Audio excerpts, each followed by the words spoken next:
and welcome to today's episode of DKW, where we like to tackle the most pressing issues affecting women today.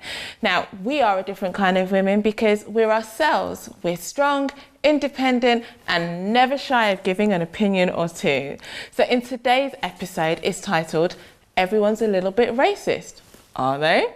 So we're going to be discussing some of our prejudice and trying to do away with racism altogether. Well, maybe it might be a bit too much to do in one show, but hey, we can but try.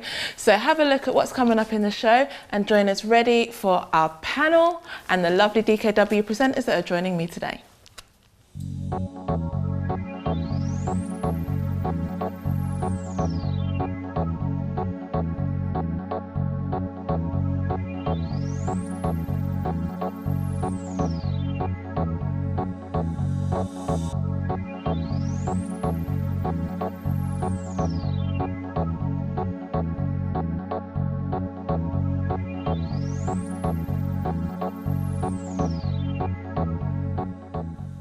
Well, obviously, I'm not going to be discussing this hard-hitting topic by myself, and I'm joined in the studio with my lovely DKW presenters. I have got the lovely Kim. Hi. The lovely Patricia. Hello. And the lovely Maria. Hi. See, no discrimination there. Everyone was lovely. Did you see? So our topic obviously is pretty hard-hitting. And I just wanted to ask you guys before we go into anything else, have you ever felt any kind of discrimination based on, I don't know, colour, race, age, whatever? Have you ever felt any kind? Anybody want to jump in? I would say yes. Okay. Because I'm a child of the 70s. So I think in that era there was a lot when I was growing up. Sorry, my producer was just saying you look so young. I have to agree, yeah, obviously you couldn't have been a child of the 70s. I am. So obviously then you have. Anybody else? No? I don't recall actually, no. Nothing at all? Not that I'm aware of. No? I'm trying to think of something, but So like, clearly blank you've on my lived some mind. quite sheltered lives. And I have only a little bit myself, but it was more like insinuation rather than somebody being out and out, oh, you're this, you're that, because of like my colour. But I still think there can be some little, you know, vestiges there in society. So we're going to then play our favourite game then here on DKW, red card, green card. So then ladies, so it's green for yes, red for no, okay? So I don't want any in-betweeners, it's yes or no, okay? So, first question. Do you think some nationalities are harder working than others?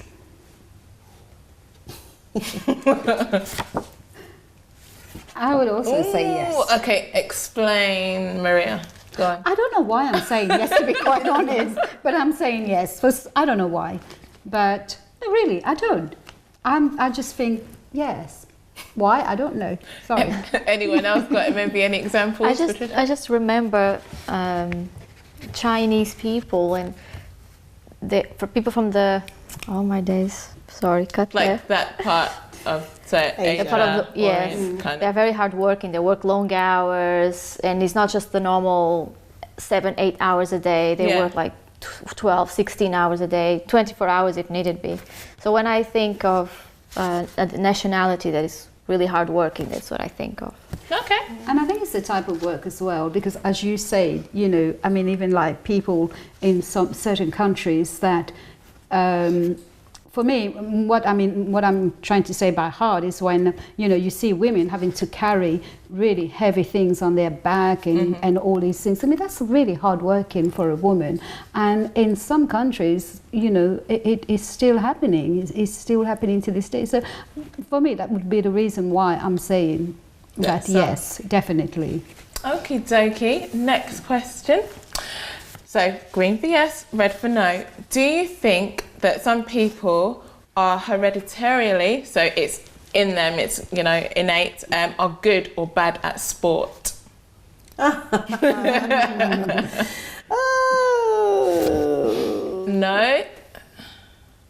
I'm going to say yes. Yes? Yes, definitely. Yes, Kim? I'm thinking about how to quickly think about sports because I'm not really into it that much. But what I do see, if I look, for example, and I think about football and cricket, I see certain nationalities good at cricket, and where I don't see that nationality particularly good at football. But then again, I'm not an expert. And when you think about running, like the short distance running, like 100 meters and 200 meters. Yeah, you tend to see certain nationalities are normally better than others. It can be dominated by certain, like we all know, everyone's heard of Usain Bolt, and it seems that places, I guess, like Jamaica, USA, kind of thing, that they do particularly well. And also the long distance, you see certain nationalities do really well. So when I think about sports quickly, that's what comes to my head. There we go. Okay, next one. Do you think that some cultures are traditionally late? Yes or no?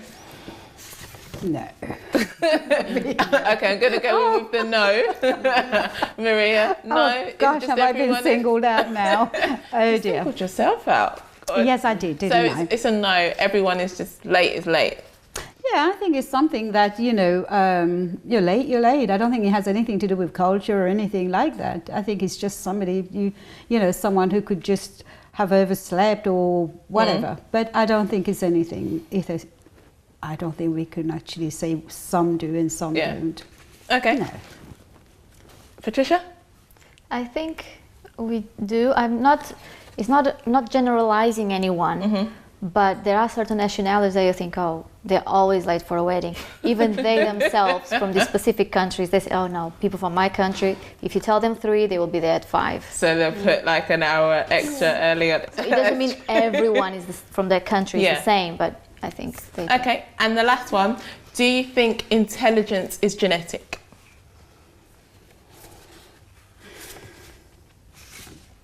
No, everyone's saying no. Kim? I think intelligence, it depends on the environment you grow up in. And I think if anyone is put in the right environment, they can potentially be intelligent. So I think there are some cultures that put a lot more pressure on their children to do well. Sometimes because they themselves didn't do very well and they want them to go up in class. And there are some cultures that, education is first, where you've got some cultures where it's not, where it's like probably more agriculture. Yeah. So. Okay, so there's a potential for everybody. Yes. Is what we're saying. Okay, so that's the opinions then that we've had from the ladies in the studio. And later on, we're going to have a panel and we're going to hear what their verdicts, what their opinions are on this topic. Is everybody a little bit racist? Do some of us have some prejudices that others don't share? Well, first of all, we're going to go to a video with Jennifer Lon and the people on the street. So we'll be right back after this.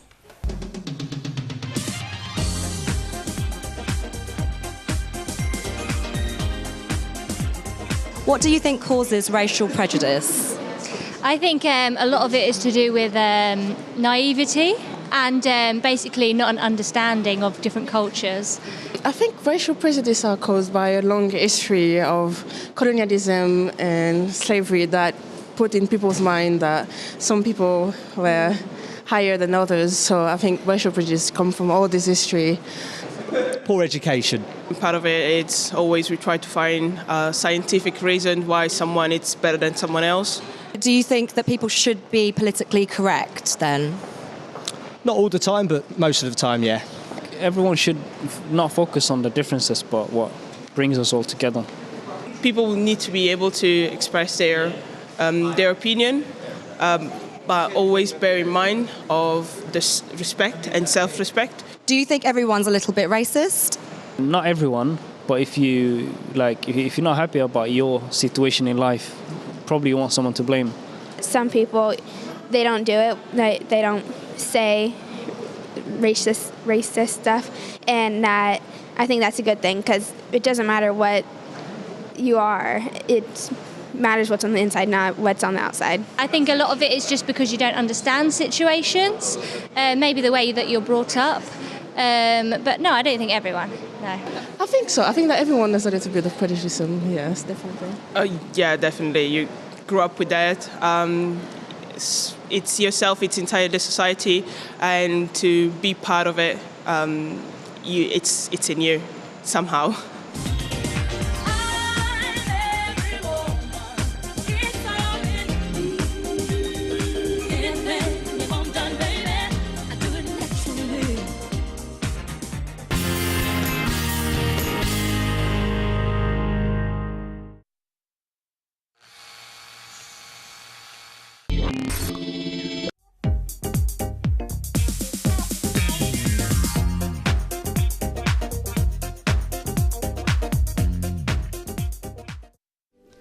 This is your UCKG timetable. We are open 7 days a week, helping you to make a new beginning. Mondays, a meeting focused on achieving more in your financial life. Tuesdays, prayers for healing. Wednesdays, a meeting teaching you to develop in your spiritual life. Thursdays, a special prayer for the family. Friday, a service for your spiritual deliverance. Saturdays, Find the One, a service specifically tailored for your love life. Sundays, Reconnect with God, the main meeting for your spiritual strength.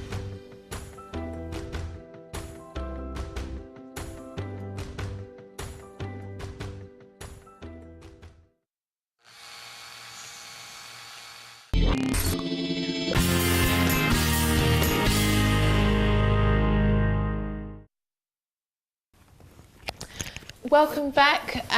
We are having lots of discussion, I should say, not even just a discussion, lots of discussion about our topic today, which is everyone is a little bit racist. So we've got some very interesting ladies joining us in the studio with some very interesting opinions. Well, welcome, my lovely panel. How I'd like to start it off is we're going to, each of you, take the microphone in turn. You're just going to say who you are. And I'd also like to know if you have had any experience with any kind of racial prejudice or prejudice in general. Okay, so start, my lovely lady on the left. I'm Karen. I'm glad to be back on the show. I think I've seen you before. Yeah. I have experienced racial prejudice, but when I was in school mainly. Okay. But I will talk about it more. Just let everyone else introduce themselves. Thank you very much. Go ahead. Hi, my name is Jasmine, and yes, I have experienced racism. Because I do think there's a difference between prejudice and racism. I've this in my work and also in school. You know, in society, it's there. We deal with it in society. Thank you very much.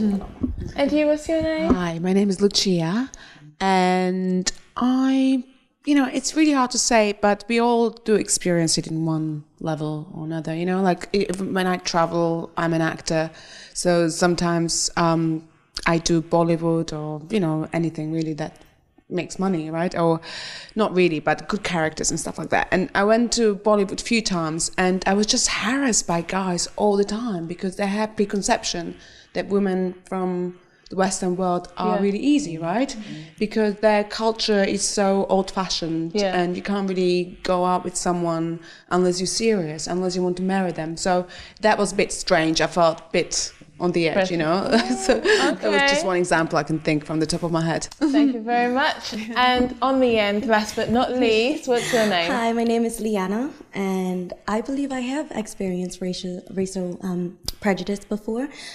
Maybe younger, when I was back in Bermuda, where I'm from, shopping with a cousin at the age of 13, but not really recognizing what had taken place. Okay. Basically, a woman had followed us around the store, and I'm not sure why at the time, but now looking back, I think it was more as, she thought maybe we'd steal something, or it was along those lines. But like I said, didn't recognize it until I got older, and then realized, wow, it's still taking place to this day. Yeah. Okay, wow. So we have a a panel of various backgrounds, colours, ages, everything, but everybody seems to have experienced something at one point or another. Okay, so we'll delve more into that later. We're going to listen to a quick song from the theatre show Avenue Q. Everyone's a little bit racist.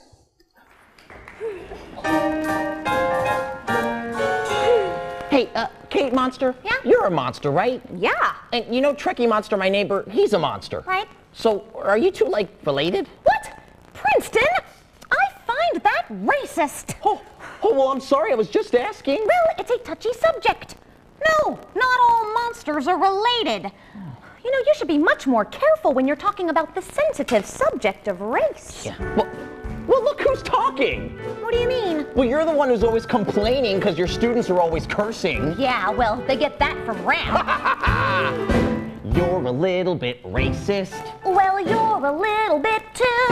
I guess we're both a little bit racist. Admitting it is not an easy thing to do. But I guess it's true. Between me and you, I think everyone's a little bit racist sometimes. Doesn't mean we go around committing hate crimes. Look around and you will find no one's really colorblind. Okay, a kind of a comedic spin on it. I mean, Kim, what do you think? I think the song really makes you start to think, is everybody a little bit racist? Now, if you think about it, when it comes to racism, there's lots of factors that may affect people's decisions. It could be their backgrounds, their parentage, sociological or psychological factors. All these can affect our ideas and our thoughts about racism and prejudice. Now, I think what we need to look at is, how does it affect the way we treat other people? So I think the song sends up lots of questions for us to think about. Was it just a funny song, or really was there something in it? What do you think, panel? Was it just funny? Was it but is it giving a message? But I never thought about it in that kind of manner, looking at all monsters are the same. Well, you wouldn't think of all monsters are the same, because you have the Frankenstein and the Dracula, and so they're not all the same.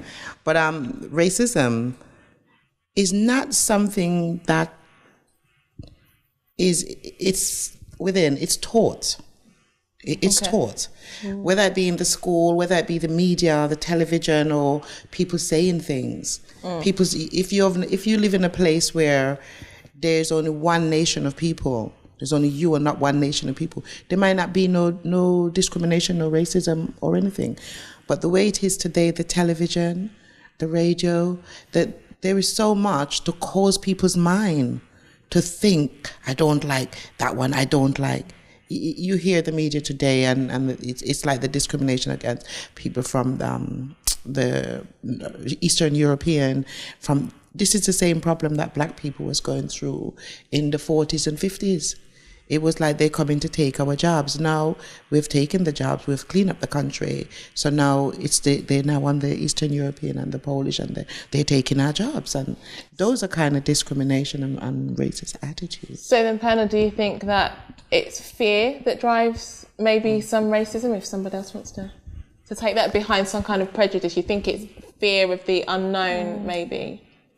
Yeah, and lack of understanding of their own culture, you know, because they've probably never been to their country, you know, like I mean, I partly live in Prague and partly based in London, and every time, you know, I say I'm partly Czech, partly English, they say, oh, right, and they're like, oh, there's a big adult industry over there. I'm like, yeah, so, you know, like... So you must be... So, you know, like, most people go there because it's free drinks and because it's that sort of thing. And that makes me feel extremely uncomfortable, you know, like, and that's just one thing. But if you go, it's very highly educated country. Yeah. And they also have their own prejudice, you know, against gypsies, for instance. So this story never ends. We just have to sort of grow up and just look. Like, we're all human beings. We need to connect on a much deeper spiritual level, and just bypass all that nonsense that's been like brainwashing people. You know, like is where it's going to stop. Would you say, panel, that over the years, people have learned to hide their racism very well, because as I said, I went to school in the 70s, and it was nothing to be called certain names in the playground. Now, do you think that people, because of the backlash of people saying racist things and getting into a lot of trouble, they've learned to hide it, but it's still there? People have learned to be so politically correct that they don't want to expose how racist they really are. I think nowadays they try to hide it, but I agree with Jasmine what she said earlier about being taught but being racist, because even when I was growing up, I wasn't taught to be racist, but because of my grandparents and my parents, they've taught me to be wary of Pakistani people. And when I was teased at school saying, oh, you're a Paki and this and that, and I took that as a great offense because of what my parents and my grandparents taught me of being with a Pakistani or going to have friends with Pakistani people. You can't be with them, you can't be near them because of what we were taught. So I think, but as the years, as I grew up, it kind of, they try and hide it now, because my mom and my grandparents say, no, you can't say, oh, there's a Pakistani person, stay away. They can't do that now. But back then, they'll say, don't, get away from her, kind of thing. But nowadays, you rarely see that. So, okay, we're going to play a quick game, because you guys have got your cards here. And you've all already got some given us some pretty hard-hitting examples, like just what you said then about, being taught it. So we're going to see if you kind of all in the same level of agreement. So we played this game earlier with our presenters. So it's red for no, green for yes, okay? And this is just as we're going to break, so I'm not going to have time to discuss everything. So guys, no wavering, okay? All right, so my first one was, do you think you share the opinions of your parents when it comes to racial stereotypes? No. Green is yes. Green is yes. No. You don't. Okay. Let me just, is that for better or for worse? No, green is no. Red is no. Green is yes. Okay. Yeah. You don't share them. You don't share them. You do. Okay. Do you think racism is innate? Is it part of you? No, we're all saying it. That's no. Red is no. Do you think any stereotypes are true that are out there? No wavering. No. So we're all saying no. Do you think racism is acceptable?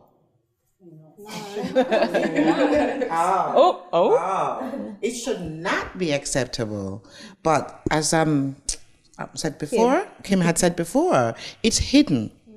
And because it's hidden, it is hard to recognize it. So when a person, for instance, in employment, are discriminated against, with a racist attitude against them, they have to prove it. Yeah. So that's a very difficult one. It is accepted in many departments. But we're all saying that it's still not acceptable, right? Okay. So this panel that you've heard, they are very opinionated. So we've got to put a quick halt on it there, but we are coming right back after the break. So please join us to discuss more on this hot topic.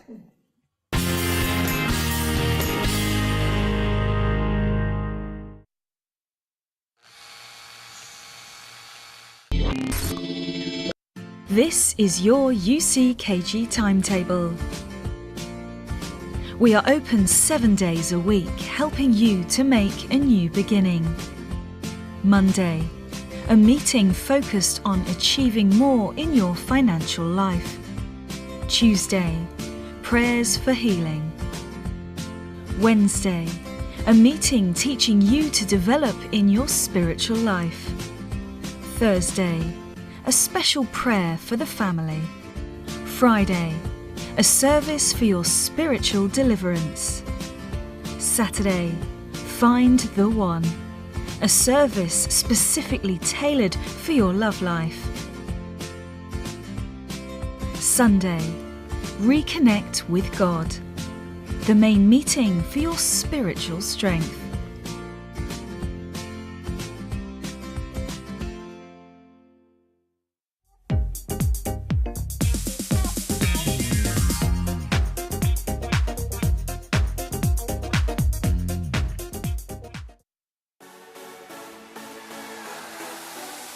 Hello, students. Are you ready to learn about love? Yes?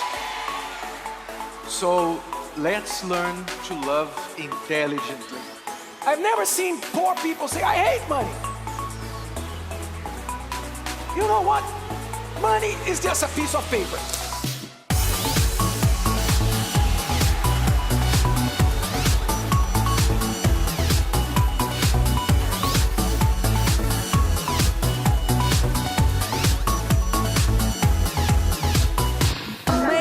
In the lobster today, I learned so many things today. It was quite insightful, really helpful, straight to the point. Someday you feel in love with this person. Some days you want to strangle that person.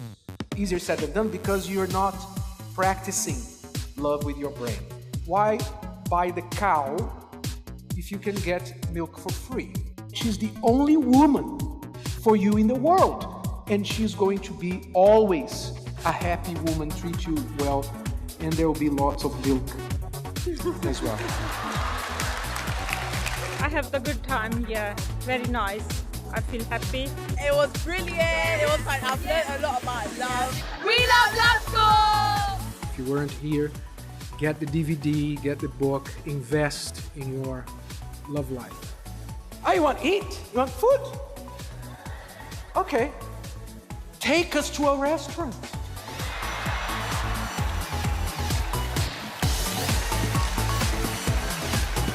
Learned a lot. Actually can't wait for the DVD to come out because there's so many points that I wasn't able to like note down. But when the DVD comes out, I'm gonna get the DVD and watch it over and over again.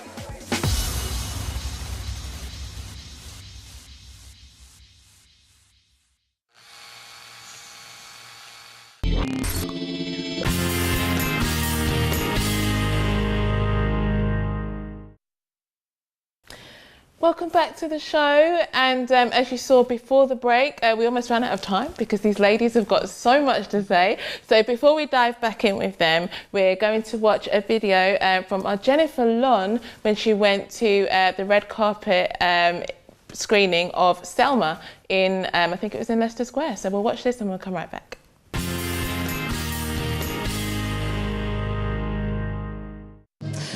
I'm here at the European premiere of Selma. It's a story about the pivotal moment when Martin Luther King secures equal voting rights via an epic march from Selma to Montgomery in Alabama in the year of 1965.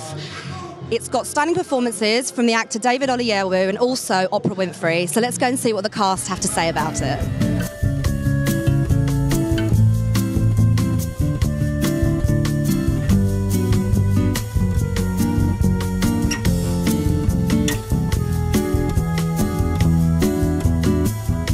Why do you think the story is important to audiences of today? Well, there's never been a film made in 50 years since the events happened with Dr. King at the center, released in theaters. I thought it was about time one be done. I was thrilled that David Oyelowo, who's the star of the picture, suggested to the producers that I be the director. We jumped into it and we embraced it with both hands. And we tried to make something that I think people all over the world who believe in justice and dignity will be drawn to. It's not specifically about Dr. King. It's not specifically about voting rights, although it is. It's about something much broader and larger. It's about us all being equal and being able to live together in a certain way. The level of preparation you have to have, especially when you're playing someone as well known, as revered as him, you can't afford to mess that up. So yeah, that's all part of it. But for me, getting to play Dr. King was just a huge honor because I do think he's an extraordinary person. But at the end of the day, he was a person. A lot of the time, people talk of him as an icon, as a historical figure. He didn't think of himself that way, and our job was to show you the human being.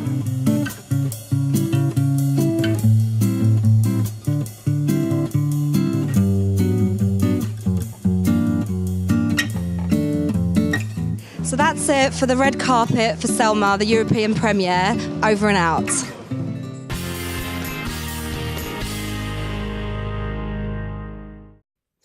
So I hope you enjoyed that. It is on my list to go and see that movie, so looks very interesting. So as we said just before the video, we have been talking to our wonderful panel here. And it was earlier on when we first spoke to you and you introduced yourselves that we were asking some of you about some experiences that you've had. Kieran, I know you just explained one of them. Jasmine, you said you were going to talk about it further. God, there's so much. Okay, give us one hot topic. I mean, racism, the first time I did notice about racism actually was when I left school and was applying for work. And you could look through the papers, find the job, make the phone call, and they make the arrangements for you to come. And when you go there, they would see you and say, oh, the vacancy's been filled. Now, those days, I thought, yes, the vacancy has been filled. Until my older sister told me it's not been filled. So when you ring them, first, it's better you tell them that you're black. Them days would say colored, which, tell them that you're black. So that way they will tell you that the job is not for you and so on. So we actually went through that kind of situation here in England in the 70s. And I left school in 74. In my older age now, within employment, I will find that I'm doing my job. And then they'll want me to train somebody else to do my job, But you know that when they say train somebody else, they're not going to move you up the ladder. They're going to want to fade you out. You're earning too much wage for a black woman. You must, So I go through quite a bit in employment. And being a representative of black communities and discriminations and stuff like that, I go through quite a bit. But I handle it. Yeah. Anybody else wanting to share?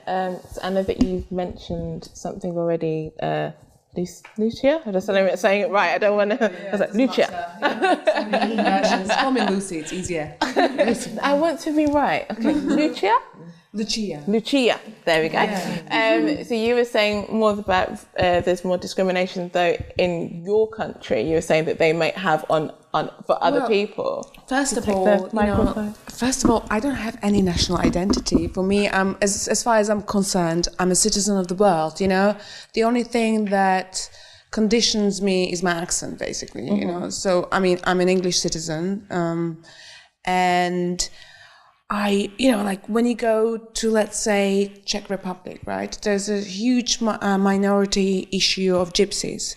Because mostly they just go on a dole and they don't want to work. And so it's probably harder for someone who wants to stand out and go and get decent education, like to be a doctor or something, and to not to be discriminated in that environment because nobody else is, because everyone is sort of, everyone, it's a matter of being superior and about, feeling powerful, you always have to pick on someone, whatever the country you're at, right? And generalize. We have a tendency to put everyone into boxes just to sort of make the world maybe easier, more understandable for us. And also the way we're being conditioned to think, it's not based on our personal observation most of the time. And I really respect every, religion and culture and heritage, because it doesn't matter if I have connection with someone, it doesn't matter what creed they are or anything, but that's just me. But would you still say that if it had a direct effect on you? For example, you said that you expect everybody's race, culture, religion, but suppose someone's religion or culture affected you personally. Would you still feel the same way? Give me an example. For example, let's say you went into a country that was of a different faith to you. I'm not sure if you have a faith, but it has a faith that you don't necessarily practice. And it affects the way you get a job, the way you live. Would you still say what you're saying? Well, maybe if I didn't agree with that particular, because I'm more of a hippie, then then I would probably not want to go there. I would probably not choose to go there. I would rather stay where I am, or go to a country where it doesn't matter. You can still express yourself the way you are. But if I had no choice, I have no idea, because it's so hypothetical, That's what I mean, because what I'm saying, what I'm thinking, now that, people, they don't express their differences or races, it depends how you want to do it, to different cultures. But now that it's more underneath and it's more covert, does it make it more dangerous? Because if somebody came up to you and said, right, don't like you because you're this, you know where you stand, don't you? But now that it's someone's going to smile with you more and say, I don't have any racism, is that more dangerous? What do you think, panel? It's more dangerous. Take the mic. It's more dangerous because to be, that's the stab in the back in itself. Because if you're a friend with somebody, even whether it be work, whether it be play, and they actually don't like you because of the color of your skin, but they're going to pretend that they like you because it's their job or because there's policies to say that they're not allowed to, but yet they do. That is very dangerous because you never know when you're going to get stabbed in the back. It's the same thing as talking about the class system. Gotta do it with your mic. You know, it's like, it's like two things that I don't like is the class system and racism, like it's just like completely pointless. You experience it in a different level, right? Because it's just the fact it is, right? What school did you go to? How much money you make? What is your parentage? These things, we're all conditioned by it, and I don't see any difference between the class system and the racism, like it's all interconnected, right, in a way. Can I ask what you would do though, and this is for anyone because the last question I've got to, last two questions I've got to ask you. If you actually saw it happening in front of you, blatant discrimination, racism, I don't know, somebody being abusive to like a shopkeeper in front of you, would you feel like you had to say something? I would definitely step in. I just can't. Because I haven't heard from you for too long. Tell me, what would you do? I always thought that I would be the one to step in and say something until it happened on the train just yesterday where there was two multicultural man that was sitting next to me and I was there with my cousin, and all of a sudden he just blurted out, and I don't want to say it on TV obviously, but it was like black beep, and I just looked and I thought my initial reaction would be like, why would you say that? Please watch your mouth. There's people, children, whoever on board. But I sat quiet, and that I've been thinking about that actually all day. Afterwards, I was just like, why didn't you say something? Why didn't you stand up for your race or your, who you are?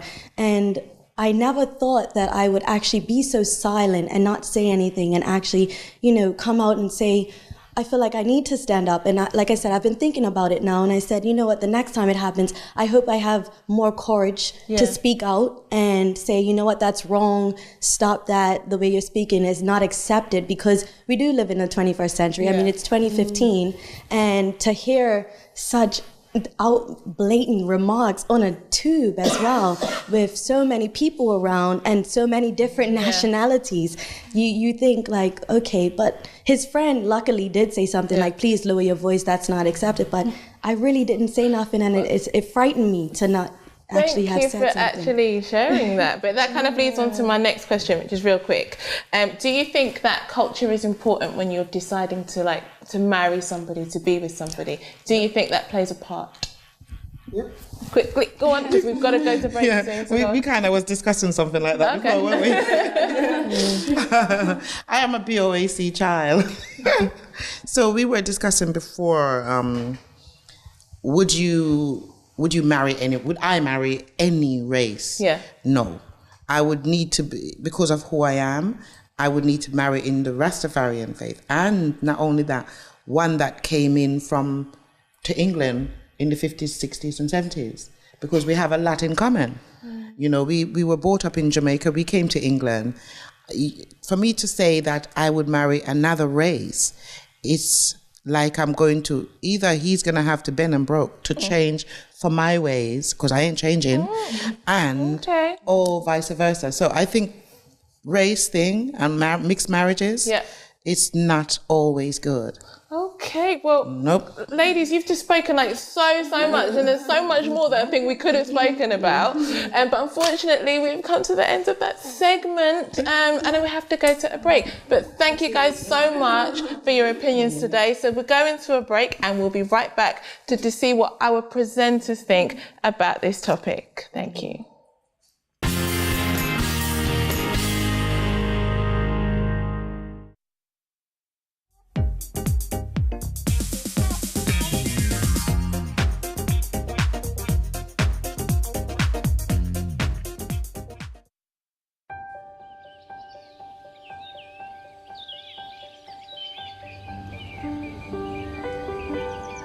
I get motivated to kickstart life again. That motivation that just pushed me for the rest of the week. So it's like a boost. It gave me that hope. You know, it gave me something to look forward to.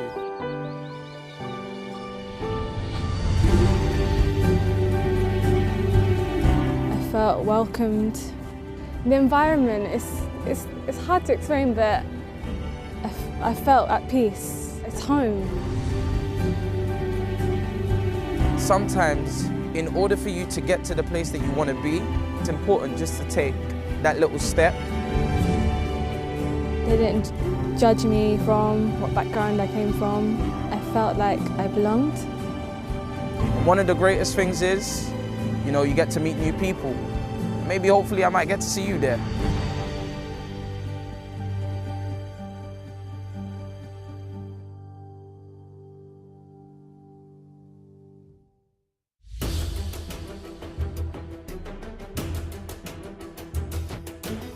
Uplifting. Diverse. Vibrant. Dynamic. Powerful. Youthful. Informative. Energizing. Passionate. Motivational. Freedom. Lively. Excitement.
Welcome back.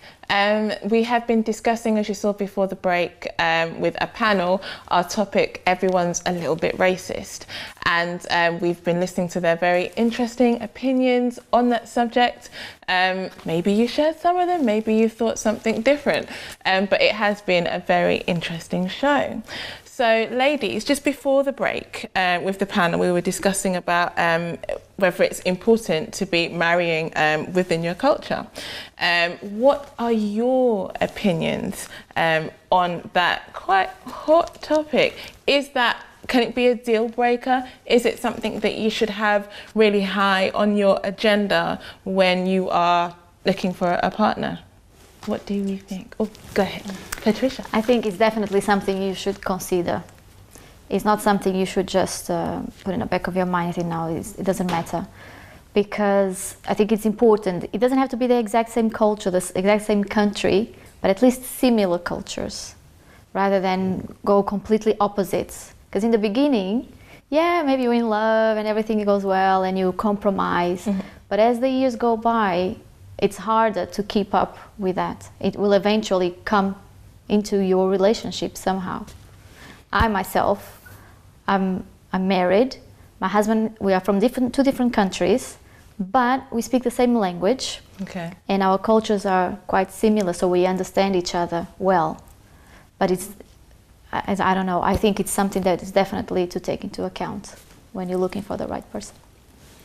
Okay, ladies, anything else to say? Because you could have some people that, you know, let me say, for example, you see people have holiday romances and things that start from there. So you could have somebody who is white and brought up here, you know, in the East End of London, you know, for their whole life, and they go to Africa, you know, and someone say like the Gambia, and somebody who may have never even set foot outside of their country, but yet they then go together. They're very opposite, I think. I don't think it's such a big issue as such, but I think you know, as Patricia just said, you need to be really careful because, you know, I mean, not everyone is going to go according to what you believe and what you like, you know.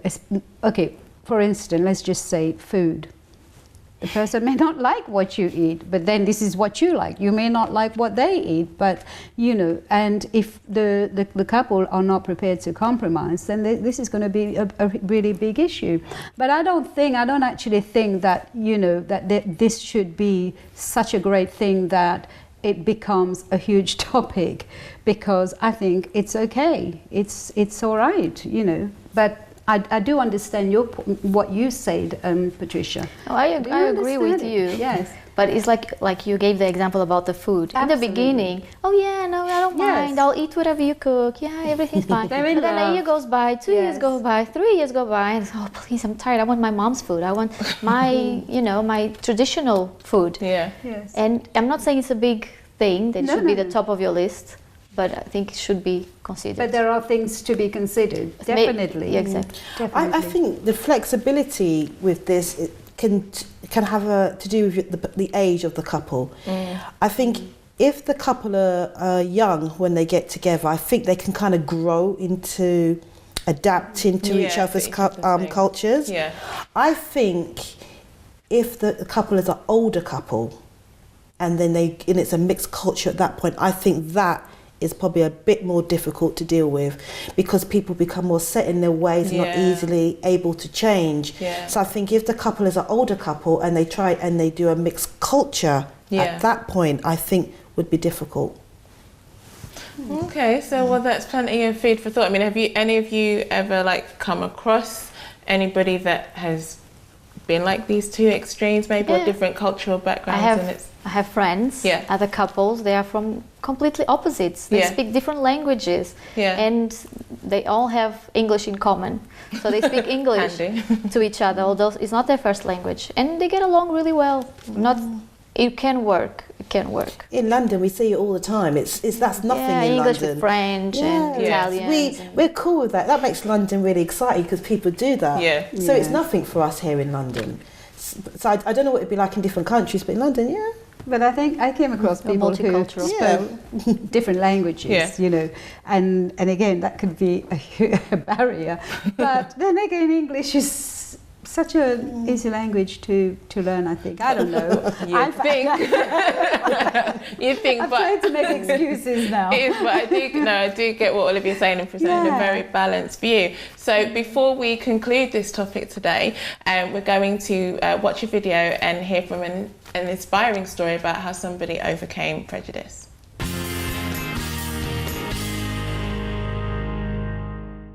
I'm Ghanaian. 21 in university, and what inspired me is that I've always been interested in modelling. I always watched America's Next Top Model. Before even doing Miss Curvaceous, I was with someone that they were helping me do my portfolio, and then they just gave me a list of agencies and it was just constant rejection. Even agencies that do curvy models, that do work with curvy models, rejection. And it was really hard. There was a point that securities was starting to get the most of me, and it caused me to just losing weight, constantly changing the way I look, not loving myself. And those are the obstacles of trying to get back up. And then doing Miss Curvaceous hugely inspired me because there was so much rejection because of the fact that I was curvy, and Miss Curvaceous gave me that confidence to go for it even more. I was able to be with people that were like-minded and understand what I was going through, because when you're going through that rejection, you just feel so alone and you feel like there is something wrong with you. And being with those girls and being with like the managers and stuff and the makeup artists, they just make you realize that there isn't anything wrong with you. A lot of women, this is like, for me, for instance, my curves is part of my blood. We're not, Ghanaians, we're not really born with small figures. So it's just helping other women realize we're normal. There's nothing wrong with us. You don't need to starve yourself. You don't need to do all these crazy diets. Just appreciate the body that you're in and go for it. And I literally told my manager that, oh, Theo, I really love African Fashion Week. I don't know how you're gonna do it, but I really want to be involved. And there was a designer who does dress curvy women, and I was able to be in it, and walking down that catwalk and seeing that audience, I just felt like I was in my element, and it was just amazing. I've been able to do a few more other shoots. They've helped me with getting jobs, and it's nice to come back and then help them train up and coming models that want to be curvy models. When dealing with rejection, it's always going to be there. There's no way you can avoid it. But don't allow the rejection to take over you and feel like there's something wrong with you. Sometimes it's just not what they want at the time. Sometimes they're looking for a different look. It's fine. Use that rejection and turn that rejection into motivation for you to push harder and for you to prove to them why they should have chose you in the first place. So ladies, we are going to kind of conclude our show today. There's been a lot of opinions, a lot of different things, a lot for our viewers to take in. What would you like to, well, I'd like to, sorry, each of you, if you don't mind, to kind of conclude it and give the advice that you would give to somebody about this powerful topic. Kim, would you like to start? I think when it comes to racism and prejudice, you need to keep an open mind, because many times we do stereotype and we think certain cultures a certain way, and if you're from this background you're a certain way, and I think sometimes we have to keep our minds opened a little bit. But at the same time, I don't think we should be completely dismissive about it, because sometimes the stereotypes that we do have can also protect us. So what I would say is, as long as what your prejudice or your stereotypes are, as long as they're not harmful to other people and are not delivered in a way to cause offence and be discriminatively, I think that we live in a multicultural country. London is very multicultural, and I think that if you do keep these opinions, you're just going to really you're going to segregate yourself, and you're not going to be able to enjoy what London has to offer. Very true. It's a melting pot of cultures. It's fantastic. Maria? We've had so much talk about racism, but I think it's very important as well to understand what racism is. You know, it could be anything from someone talking about your color, someone talking about your language, things like that. But moving into kind of like prejudices as well. Exactly. And this is something which, obviously, it is illegal. It's illegal, and if anyone is going through it, or someone is going through it, I think it's very important that you speak about it. Seek help. Don't bottle things up, because once it's against the law. No one should be going through any racism or anything like that. Because it could happen at their work, it could happen on the street. It could happen at work, it could happen at school, it could happen to a young child, it could happen to an adult, it could happen to anyone.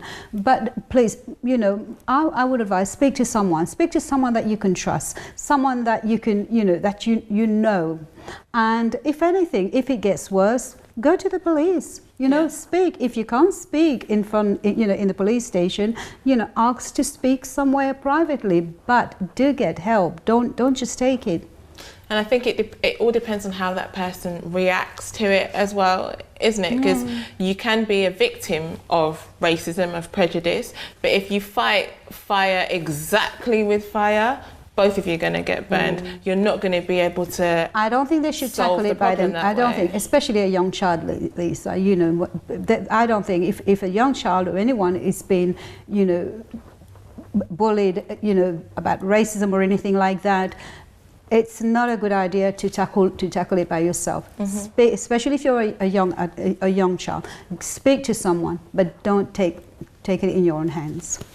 Thank you very much, Maria and Patricia. Because it can actually affect someone's self-esteem really hard. Yeah. Like you said, depending on the way they deal with the situation. But I think it's important to remember that it's not your fault. You didn't, before you were born, you think about, okay, I want to have this color skin, I want to have my hair to be like this, my eyes, and I want to be born in this culture. We didn't choose how we were going to be born like. So it's not your fault. And if you do feel that you are being discriminated because of your skin color or because of your skills or your appearance, I don't know, your ideas, your opinions, then if you do feel the need, like Maria said, speak to someone, but remember, it's not your fault. So thank you, ladies, and thank you everyone for watching today. And one very inspirational speech that I think that we can kind of take something from that can kind of conclude this show today was Martin Luther King's "I Have a Dream" speech. And there's one section of that where he says that I have a dream that one day my 4 little children will be judged not by the colour of their skin, but by the content of their character, because that's what speaks above all, and how you deal with these situations. Because we've seen a lot in the news recently where how people reacted over certain teenage deaths in America. Now, everyone has the right to protest and stand up for when things they think are wrong, but what is it that actually makes the difference? When Rosa Parks sat down on the bus that day, she didn't kick up a fuss, she didn't punch anybody, she didn't scream and shout, but her actions showed character. It showed that she really stood up for what she believed in, and from her one action it caused a massive revolution in one state that then spread out to the whole of America. So think about what your actions can actually achieve. How do you deal with people in everyday life? Are you fighting fire with fire, or are you showing them something different? Are you showing respect even when it's not even given to you, to show that you are not going to be like everyone else? You're going to stand out, you're going to be different, and you're going to do what is right. Maybe up until now you're thinking, I don't know how I can do that. Other people treat me rubbish, so I'm going to do exactly the same. But if everybody thought like that, where would we be? So be a different kind of person, be a different kind of woman, man, child, whoever it is that you are that is listening. And if you're saying that I don't know how, I want to be like that, then you can get in touch with us via our website, send us an email, and we'll be more than happy to help you through those situations. Like Maria said, if you are the person that is facing these problems as well, you can't afford to just sit back, be quiet, because then nothing is going to change. And if again you do need help, wondering who do I speak to, who do I reach out to, please get in touch and we'll be more than happy to help you and point you in the right way. So all that's left for me to do is say thank you to my lovely DKW presenters, the lovely Kim, lovely Patricia, lovely Maria, sticking with the being fair and non-discriminatory, and to our wonderful panel. So thank you so much and join us next week.